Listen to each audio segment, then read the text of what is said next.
He is a key church father. He is a key theologian. He was also, of course, a foundational philosopher, and he was classically educated.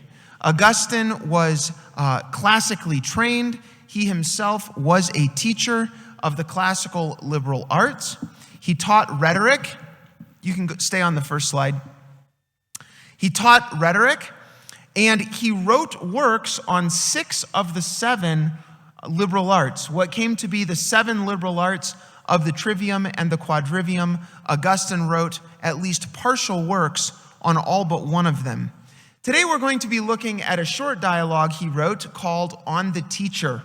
Now, On the Teacher is not one of his most famous works. It is certainly not as well known as the Confessions or the City of God or on Christian doctrine, on Christian teaching. But this is an important text. And I would like to walk us through this text in 3 steps. So if you go to the next slide, please.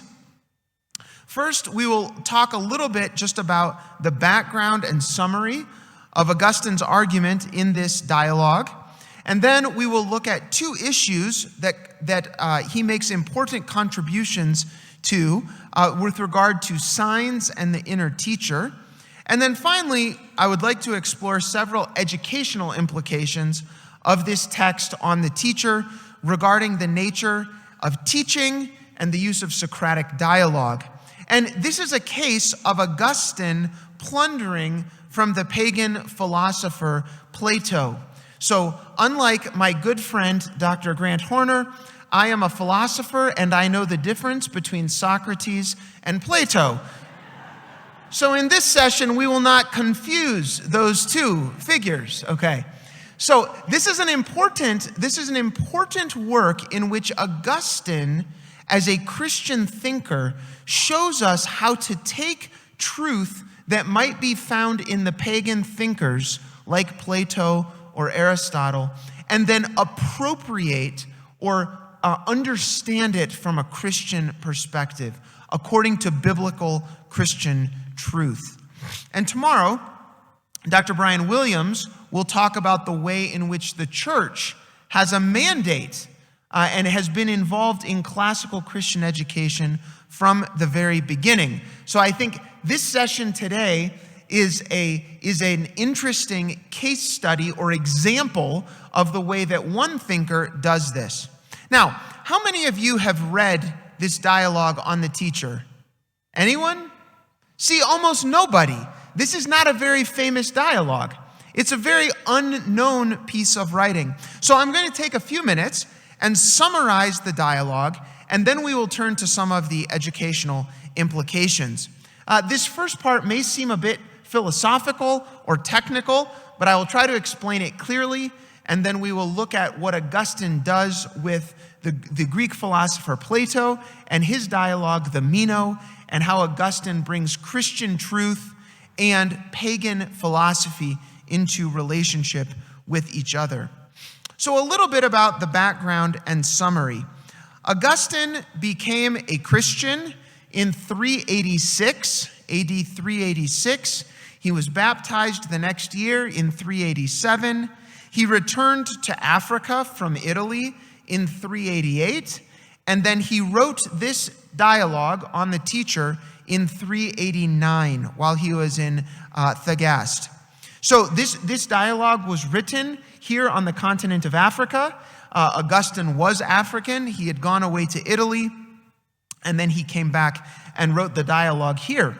The interlocutor in the dialogue, it is a conversation between Augustine and his son Adeodatus. And his son Adeodatus is a real person. He was about 16 years old when they had this conversation. And we know they had a conversation on which the dialogue is based because Augustine tells us that in the Confessions. He talks about this conversation that he had and then wrote about in this dialogue on the teacher.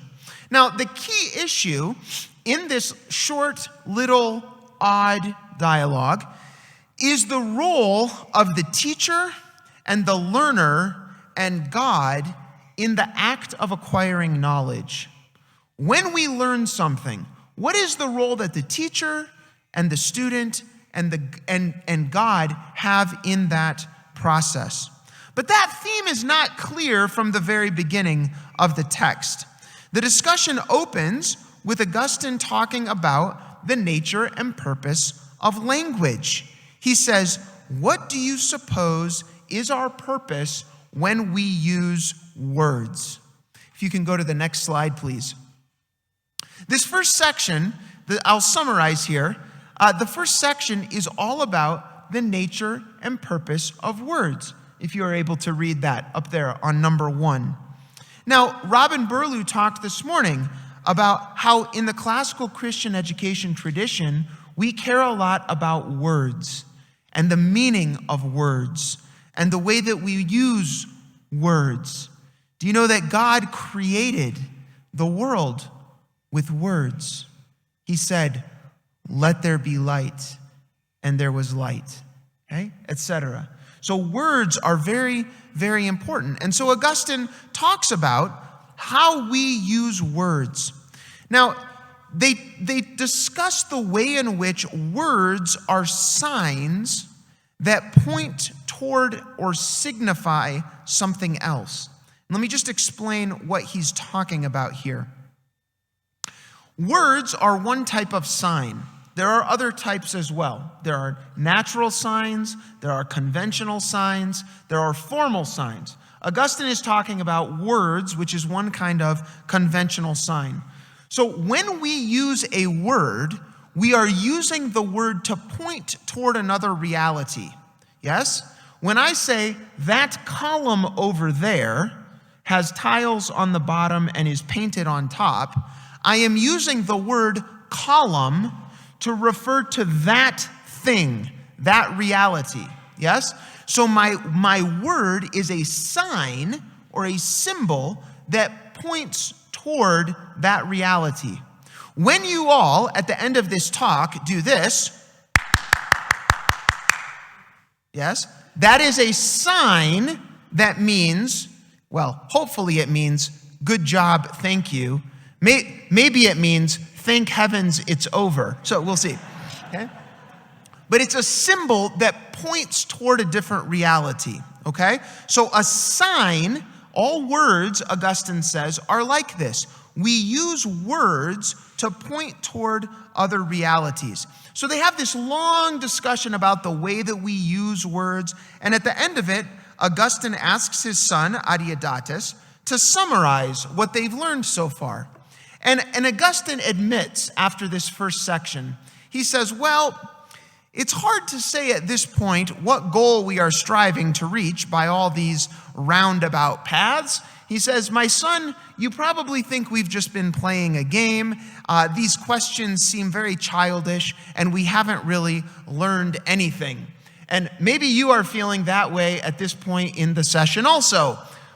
I don't really understand what the point is. Where is this going? And so Augustine explains that while they have been amusing themselves, they have been having fun with this discussion, he did not lead Adeodatus in this discussion about words merely for the sake of playing, but rather, he says, in order to exercise and sharpen our mental powers. Okay, and then they turn to the way in which signs, words as signs, can be used to signify not other signs, but what he calls significables. And you can see there point number 2. They're talking about signs that do not signify other signs, but rather significables. Like the example I just gave of the column, where the word column is used to refer to that object over there. And there are many different signs in different languages that mean that same thing, right? So we can use many different signs to point toward the same reality. And they talk about the way in which there are really 4 things going on. There's the sign, the word, there's the thing it signifies, and then there's knowledge of the sign and knowledge of the thing signified. And at the end, he says, you can see this on the quote there at the end of section 2, that knowledge of things signified is better than the signs, even if not better than knowledge of the signs. Well, that's kind of a weird thing to say. Here's what he means. Would you rather have knowledge of the word filth, or would you rather have knowledge of the reality of filth? I would rather just have knowledge of the word than be standing on top of a pile of filth, right? So even though the signs, we use the words to point toward a reality, which is more important than the word itself, there are some cases in which the knowledge of the sign is preferable than knowledge of the actual reality, like filth. Okay, and then we turn to the third part, and this is where Augustine turns to the relationship between signs and teaching, and the way that we use words when we teach. Augustine starts by saying, there is absolutely nothing which can be taught without signs. Well, that makes sense, right? If you're going to teach students about geometry or about history or about theology, we use words to teach, yes? Does that make sense? Okay, dialogue over, we can go home. No. Augustine almost immediately says, well, wait a minute. Some things can be taught without signs. So, for example, if you say, what is walking? What does it mean to walk? Do I have to use words to explain? No. If you say, what does it mean to walk?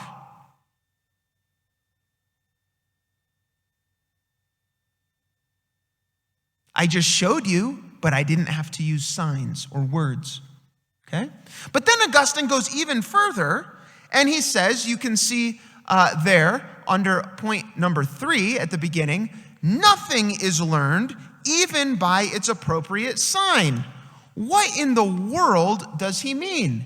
You can't learn anything through using words. Well, here's what he says. He says, look, if I'm given a sign and I do not know the thing of which it is a sign, if I don't know the reality, it can teach me nothing. If I know the thing, what do I learn from the sign? And he uses the example of the word head. So head. So think about the way that a child comes to understand what we call this thing. Okay? A child sees his mom, his dad, his brother, sister, aunt, uncle, friend, and every one of these people has one of these, yes? And then, at some point, he hears people use the word head to refer to that thing, right? So his dad is walking and says, ouch, I just hit my head. And the child learns, head is the word that points toward, yes? Or if the child is growing up in a country where Spanish is taught, when the father hits his head, he will say, ouch, I hurt my cabeza, right? Me golpeé la cabeza, he might say. Or in Swahili, he might say the word for head in Swahili, okay? So the point is that Augustine is making is that if the child had not already seen that thing and had knowledge of, okay, when the father says, ouch, I hit my head, it wouldn't teach the child anything. If you don't know what the reality is, you can't learn about the sign. So it's not that we learn the sign and then that teaches us about the reality, but that we know the reality and then come to understand that a sign is what points toward it. That's what Augustine means when he says, if I am given a sign and I do not know the thing of which it is the sign, it can teach me nothing. He says the sign is learned from knowing the thing rather than vice versa. I will give you one more example. This is an example I made up, not Augustine's. If I say, let's all go out into the courtyard, we're going to stop this session. I want everyone to go out into the courtyard, and I want you to look for palakata. Ready? Does anyone know what palakata is? I hope not, because I just made the word up. Yes? It's not a real thing. But the point is, if you don't know what palakata is, you don't know what to look for, right? And you might go out into the courtyard and you might find a big pile of palakata. And if you don't know what palakata means, you won't know that you found it, right? Okay, so again, the point is you have to know the reality. Me telling you, go look for palakata, doesn't help you know what to actually look for unless you already have knowledge of the thing itself, of the reality to which the word palakata points. Okay, does that make sense? That's why Augustine says we can learn nothing through words. So what do words do then? He says, words bid us to look for things. You can see there under number 3. They do not show them to us so that we may know them. When a word is spoken, we either do or do not know what it means. If we do already know, then we learn nothing when the new word is spoken, right? If we do not already know, on the other hand, then perhaps we are urged to inquire, but we are not reminded of what we already know. In either case, we learn nothing through hearing the word. If I say to you, that is a column, if you already know what a column is, I haven't taught you anything. And if I say, that is a column, and you don't know what a column is, you don't know whether I'm pointing to the column or the door or the camera or an individual little piece of tile on the column. See? Okay, well, how do we acquire knowledge? I told you the question is, what is the relationship between the teacher and the learner and God in the act of learning or acquiring knowledge? How do we acquire knowledge if we can't learn anything through signs? In this case, words. Well, according to Augustine, he alone teaches me anything who sets before my eyes or one of my other bodily senses or my mind the things which I desire to know. Thus, we learn by listening, not to anyone on the outside of ourselves who's using words, but by listening to the truth of Christ within us. And you can see there on the screen, the last line, he says, our real teacher is he who is so listened to, who is said to dwell in the inner man, namely Christ. That is, the unchangeable power and eternal wisdom of God. So everything we perceive with the bodily senses or with the mind. And just like we need light in order to see sensible things, right? In order for me to see you, there needs to be some light in here. Augustine says we need the light of Christ in us in order to know things with our reason or with our intellect. I'll come back to that in a couple of minutes to explain a bit more. So if I use words to speak what is true as a teacher, if I am teaching with words and I speak what is true, Augustine says, the one who is listening to my words will see the truth of what I speak, but I'm not teaching him. Rather, he is learning by the things themselves which inwardly God has made clear to him. And Augustine explains that's why we can understand Jesus' claim in Matthew 23:10 that we have one teacher, that is Christ. Christ is the only teacher. And so Augustine concludes the dialogue by explaining that everything he has taught Adeodatus through their conversation really wasn't teaching at all. He says, if you know that what I have said is true, and if you had been questioned at every point, you would have answered that you knew it to be true. You see then who taught you Certainly not I, for you would of your own accord have given the right answer every time I asked. I have never the power to teach anyone. Now, Augustine has a funny line in this dialogue where he says, who would be so foolish as to send his son to school to learn from the teacher? That sounds very odd unless you understand in the context what he means.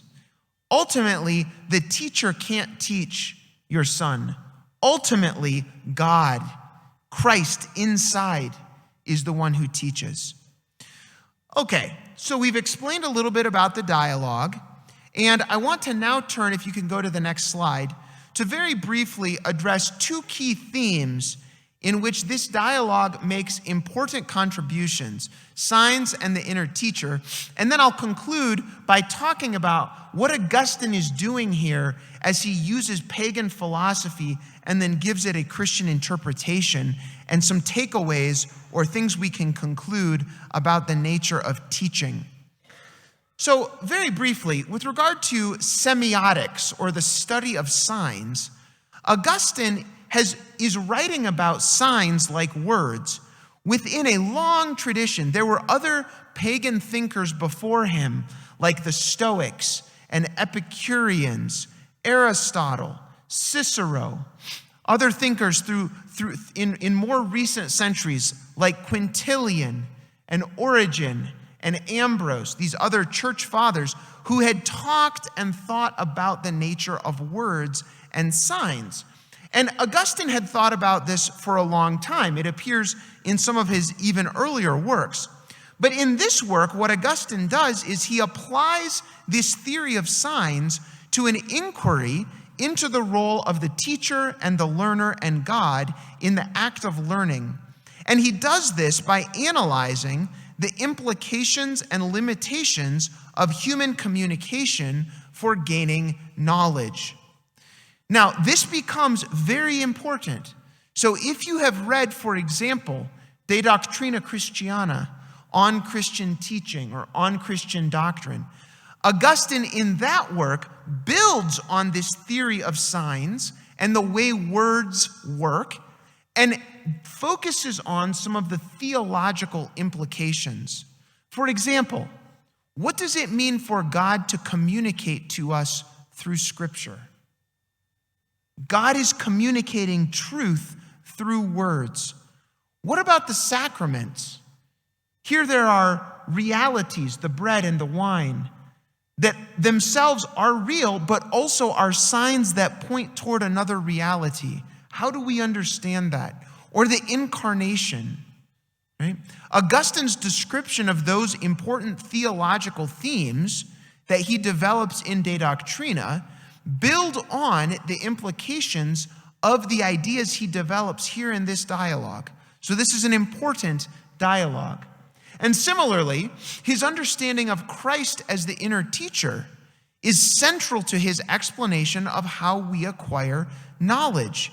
He had written about this previously in Against the Academicians. He said, "You not only briefly, but even reverently said that only some divinity can show man what is true." Now, I want to explain this a little bit. I said I would come back. Augustine's theory of the inner teacher rests on a correspondence between the way our intellect works and the way that our eyes work. So when we see something, there are three realities in the process. So when I look at you, I have eyes that see you. You are there for me to see. If you were not here, if you were still out drinking tea, I could not see you, right? And what is it that makes my eyes able to see you? What do we need? Light. We need light. If we were in a completely dark room, would I be able to see you? Would you be able to see me? Without light, you cannot see anything, even though your eyes are functioning properly. There's nothing wrong with your eyes. in the dark, but they can't see because there has to be light. Similarly, Augustine says, in the act of the intellect, there are three elements involved. There is our faculty of knowing, there is the thing that we know, and then there is the light which enables us to know. And for Augustine, that is God. It is Christ, the inner teacher. Christ, the inner teacher, is like the light of the sun or the electric light that enables our intellect to see. Okay, he says, on the one hand, we need light that we may see colors and the elements of this world. On the other hand, to know intelligible things with our reason, we pay attention to the inner truth, that is Christ. Whenever we learn, Augustine says, it is Christ, the everlasting Word of God, who actively illumines our minds. Now, Augustine here is completely stealing this idea from the Greek philosopher Plato. Not to be confused, as Dr. Horner does, with Socrates. In the Republic, in Book 6, Plato gives a metaphor of the sun in which he describes intellection in almost these exact same terms. Augustine is taking this idea from Plato that Plato expresses through Socrates in the dialogue, and he is giving it a Christian interpretation. The light of the mind that allows us to know is Christ. Now, here in this dialogue on the teacher is the first time that Augustine formulates and clearly and definitively the essential features of that theory with his fundamental reasons for such a theory. So this idea of the inner teacher being Christ is found throughout Augustine's work, but here in this text, we see an explanation for why Christ must be present in every act of learning. And we understand why he says that our real teacher is he who is so listened to, who is said to dwell in the inner man, namely Christ, that is the unchangeable power and eternal wisdom of God. Signs from the external teacher cannot give us knowledge. And so our knowledge must come from the inner teacher who can teach us without the use of signs. Later, in his homilies on the Gospel of John, he explains that there is something in our soul which is called intelligence. This part of the soul, which is called intelligence and mind, is enlightened by a higher light. This higher light by which the human mind is enlightened is God.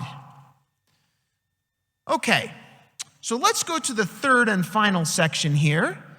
Teaching and Socratic dialogue, a case of plundering. If you could go to the next slide. What does this have to do with education? Well, here's what I would like to look at, this sequence of topics here. Plundering the Egyptians first, and then we will look at the problem, the solution, and some of the implications or consequences of the solution that Augustine gives us to close. Now, first, it's important to recognize that Augustine's treatment of education, the philosophy of education that he gives us in On the Teacher, is a clear case of plundering the Egyptians.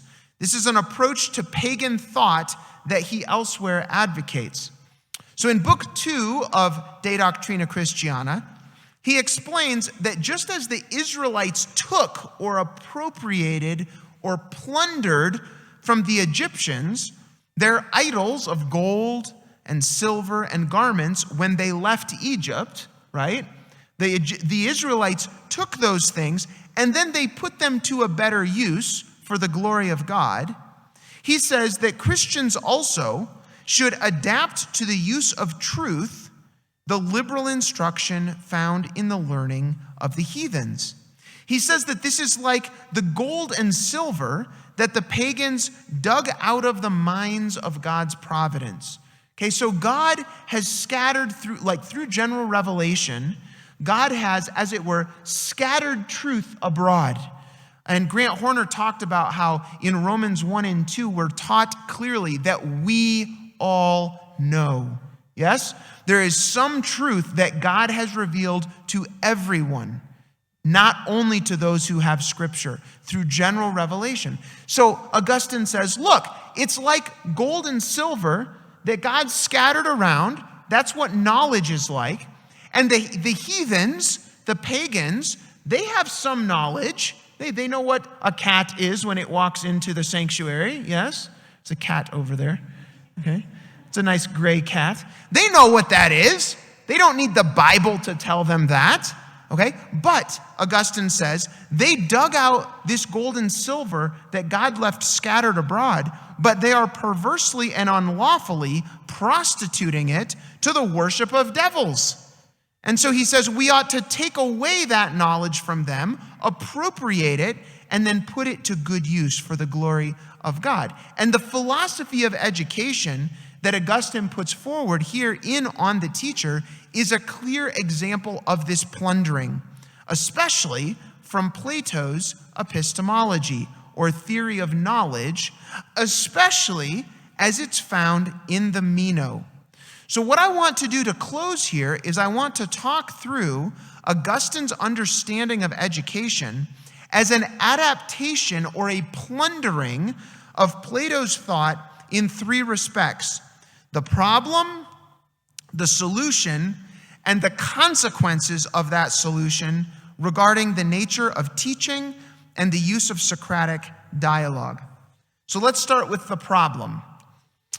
In Plato's Meno, the overarching question is whether virtue can be taught. That's a pretty important question for classical Christian educators. Can virtue be taught? And at one point, Meno puts forward a skeptical argument to show that learning is impossible. Think back to my example of the Palicata that we're going to look for afterwards out in the courtyard. Meno says, "How will you look for it, Socrates, when you do not know at all what it is? How will you aim to search for something you do not know at all? If you should meet with it, how will you know that this is the thing you did not know?" If you go to the next slide, you'll see where Socrates restates the first part of this paradox thus. If you can read that, hopefully, I will read it for you. He says, "A man cannot search either for what he knows or for what he does not know. He cannot search for what he knows, since he knows it, there is no need to search, nor for what he does not know, for he does not know what to look for." And the thing I just want you to note is that that phrase from Plato's Meno is almost word for word the way that Augustine expresses the problem in On the Teacher. He's rephrasing almost the exact same problem. If we consider this a little more closely, says Augustine, perhaps you will find that nothing is learned even by its appropriate sign. If I am given a sign and I do not know the thing of which it is the sign, it can teach me nothing. If I know the thing, what do I learn from the sign? Do you hear? It's almost the exact same problem that Augustine is giving in the form of a constructive dilemma. Now, Augustine adds this layer of semiotics, or this theory of the way that words work as signs, but the educational implications are basically the same. On both views, what we see in the Meno and what we see in Augustine's On the Teacher, it looks as though learning is impossible. We can't teach anything. That's a problem, right? I hope so. We're all teachers, yes? So if we can't teach anything, we should maybe just go home. Okay, so how do we find a solution? Go to the next slide, please. Well, Plato has an interesting solution. Plato says, here's the solution. I know. The soul lives over and over again. It is incarnated in different bodies. So over many, many, many years, the soul learns all things. And the soul that you have in your body, says Plato, used to be in another body, and another body, and another body. And so, what we call learning is not really getting or acquiring new knowledge that you didn't have. It's merely remembering or recollecting knowledge that you already possess inside of yourself. Your soul already knows, and what we call learning is really remembering or recollecting what is already inside you. So Augustine's solution to the problem of learning parallels Plato's, but he puts it in Christian terms. So in both cases, both thinkers have the argument or the problem that learning cannot come through communication by words from the outside. So therefore, it must come from the inside. But for Augustine, the source of knowledge is not our own soul that has been reincarnated, but it is rather the truth which presides over our minds within us. Now think about this. For Plato, our real teacher is inside of us and is eternal. It's our soul. For Augustine, our real teacher also is inside of us and also is eternal. But it's not our own soul. It's not of we ourselves. It's Christ. He who is said to dwell in the inner man, namely Christ, that is the unchangeable power and eternal wisdom of God. Okay, finally then, what are the educational implications of this? What does this mean for what it means to teach? How can we best teach? How can teaching best be accomplished? For Plato, the answer is that a teacher merely reminds students of what they already know. So Plato explains this theory of remembering or of recollection, and then Socrates attempts to demonstrate the truth of the theory by working through a geometry problem with this young slave boy. There's this young boy, and Socrates says, look, I will help this boy to solve a geometry problem. He's never studied geometry, without teaching him anything. What I will do is I will ask him questions. And as I ask him questions, what you will see, Mino, is that he already has the knowledge inside of himself, and all he needs to do is remember the knowledge he already knows. Socrates says, I'm not teaching him anything. I'm just asking questions. At the end of the episode, Socrates makes very clear the educational implications that he has supposedly shown. Next slide, please. This top paragraph. Socrates says, what do you think, Mino? Has he, this small boy, has he in his answers expressed any opinion that was not his own? Mino says, no, they were all his own. Do you like that voice for Mino? Does that work? Okay. Socrates said, and yet, as we said a short time ago, he did not know the geometry. And Mino says, that is true. So these opinions were in him, were they not? Yes. Socrates concludes, so the man who does not know has within himself true opinions about the things that he does not know, and he will know it without having been taught, but only questioned, and find the knowledge within himself. And Mino very eloquently says, yes. And is not finding knowledge within oneself recollection or remembering? And Mino says, certainly. And that's the end of that little episode, okay? Now, in other words, what we call teaching consists of pointing students toward knowledge that they already have inside of themselves in order to help them remember it. And what is the most effective pedagogical technique? How should we do this? Well, by asking questions through Socratic dialogue. This is why we call it Socratic dialogue or Socratic discussion, because this is what Socrates went around doing, asking questions. Okay? Now, the questions lead or point students toward the truths that the teacher wants them to learn, but they already have the knowledge within themselves. Some of you who have attended Dr. Grant Horner's workshops today have done an example of a Socratic workshop, of a Socratic discussion. Now, Augustine's explanation in On the Teacher of what teaching is and how it's best brought about, again, is almost word for word what we find in Plato. Though, again, Augustine puts it in Christian terms. So he says, like Plato said, a human teacher cannot impart knowledge through the use of words.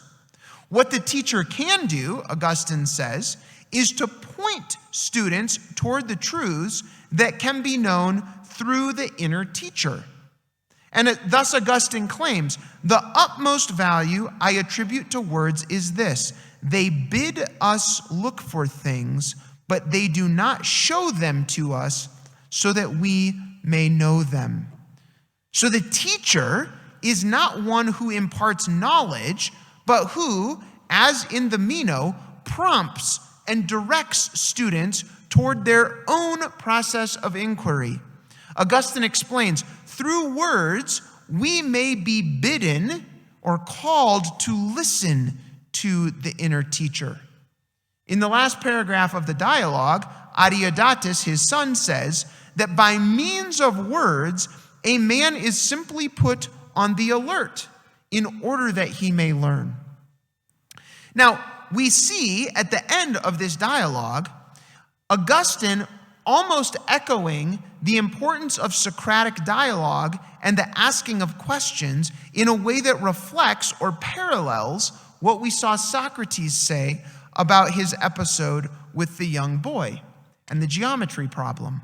Augustine says, this is the bottom paragraph on the screen, I should like you to tell me, Adeodatus, what you think of my whole discourse. If you know that what I have said is true, and if you had been interrogated or questioned at every point, you would have answered that you knew it to be true. You see then who taught you. Certainly not I, for you would of your own accord have given the right answer every time I asked. Augustine's claim, in other words, is that Adeodatus, like the boy in the Meno, has not been taught anything, but rather can affirm of his own accord the truths toward which Augustine's questions would point. Okay, so the function of Socratic dialogue is for Augustine, as it was for Plato, to provide students with the questions that will lead or point them toward the truths that the inner teacher wants them to learn. You can go to the next slide.